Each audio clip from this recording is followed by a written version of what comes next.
Before the game, Chris Quayle of Riverton was named Mr. Wyoming Basketball 2015. The Wolverine will continue his basketball career at Central Wyoming College in Riverton.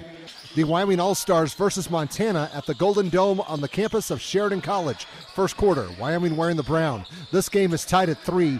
Quayle would show why he has a pair of threes on his back. He contributed with 11, and that long ball would make the score 6-3. This next highlight was dedicated to Fremont County. Quayle draws the defense to him, and Jakahe Black of Lander was open for the stuff. His game was just getting started, and the home team would jump out to an early 9-5 lead. Montana's plan was to use their height advantage and find a way to score up close. And if the first try did not work, they had each other's backs. Matthew Weinman of Great Falls tips in the miss, and that would even things up for now with the score at 9-all. And it was not always the big boys doing the work. This is Trayvon Strong of Billings Skyview scoring on the baseline. He was one of 6 players to score in double figures, and the visitors would go ahead 14-10. The Northern Neighbors had a number of weapons at their disposal. This is Kendall Manuel of Billings Skyview. That is 2 of his 17, and he would help keep his boys in the lead 16-12. The home team would regroup and get back on the attack. Black collects the rebound, great fake, and then he will take it in himself for 2 more. Now it's a 2-point game with the scoreboard reading 16-14. Wyoming was having some success with their long ball attack in the first half. The second half was a different story, but that comes later. Quayle strikes from NBA range, and the lead has changed hands. It's 17-16, and we have a pretty good game going so far. The opposition was having some trouble trying to stop Black. When he wanted to score, he did. He would win this one-on-one encounter to help build a 19-16 advantage for his squad. So far, so good. Then the visitors would unload their main scoring threat. Tress Tinkle of Missoula Hellgate, the 2-time Montana Gatorade Player of the Year. I will tell you his numbers later, but he has made this a 1-point game at 19-18. Let's get some other Wyoming players into these highlights. They just have to do something. Cole Critchfield of Star Valley just did something big.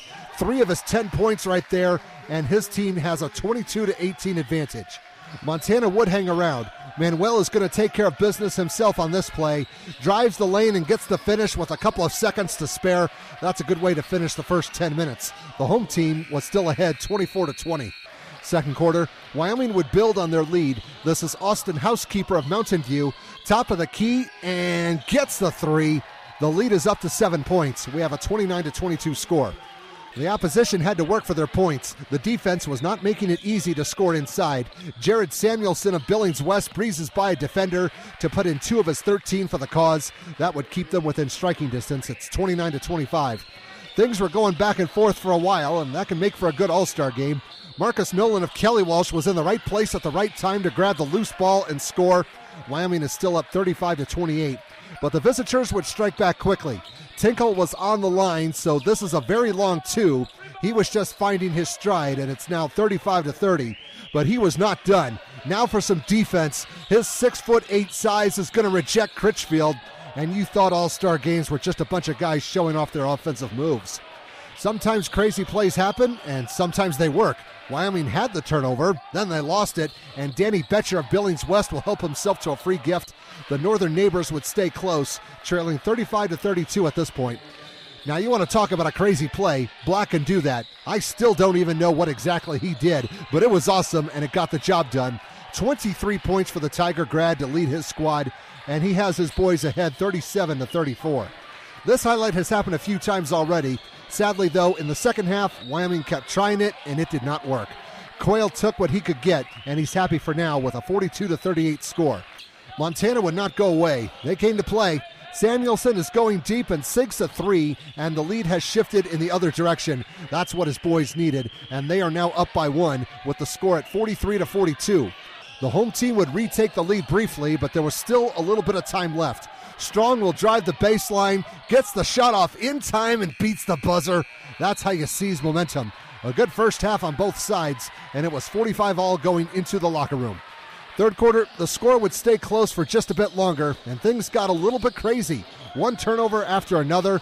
When this play was all said and done, Rhett Bearlocker of Missoula Hellgate would get the points and put Montana ahead 47-45. Wyoming would come right back. This is Callie Smith of Powell driving for a lay-in. He would tie the score at 49, and so far it looks like they were going to match the opposition bucket for bucket. The trick was getting over the hump, which is easier said than done.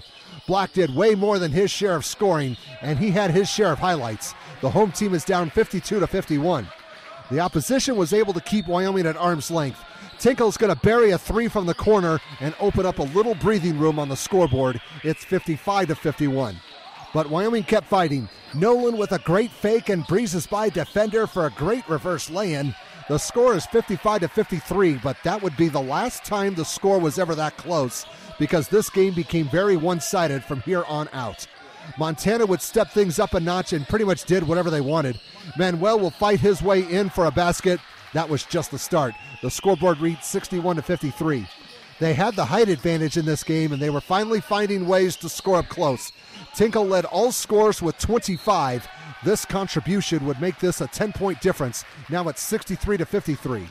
The northern neighbors were scoring from just about anywhere. Manuel with a catch and shoot for three off of the inbounds. You could tell which team was on the run. 66-53 is the score now. Montana was playing like a team, and even when they missed, they had a plan B. This putback by Batcher was part of an 18-2 run. This game is not close anymore. It was 73-60 going into the final 10 minutes. Fourth quarter, the visitors were trying to finish this game early. Tinkle is ahead of everyone. Not sure if that was a dunk or not. He was able to reach the hoop, yet he did not grab hold of the rim. 77-60 is our score now. There's another player or two we have not yet shown. Lucas Vinning of Great Falls has not done much, but he did plenty with that three. He had a 15-point game. Montana scored 41 points in the quarter and are now ahead 82-61.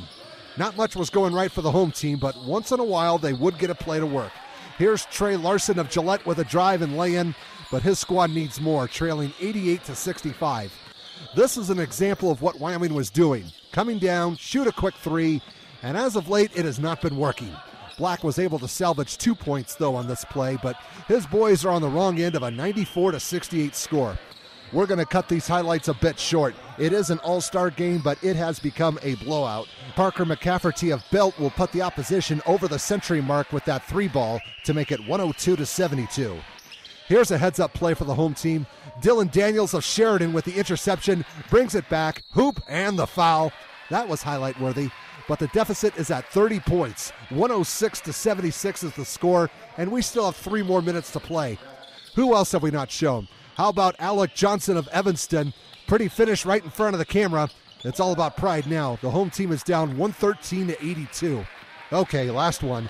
Nolan's going to show off a bit with the two-handed flush, but this game was over a long time ago. Montana would dominate the second half and go on to win 114-86.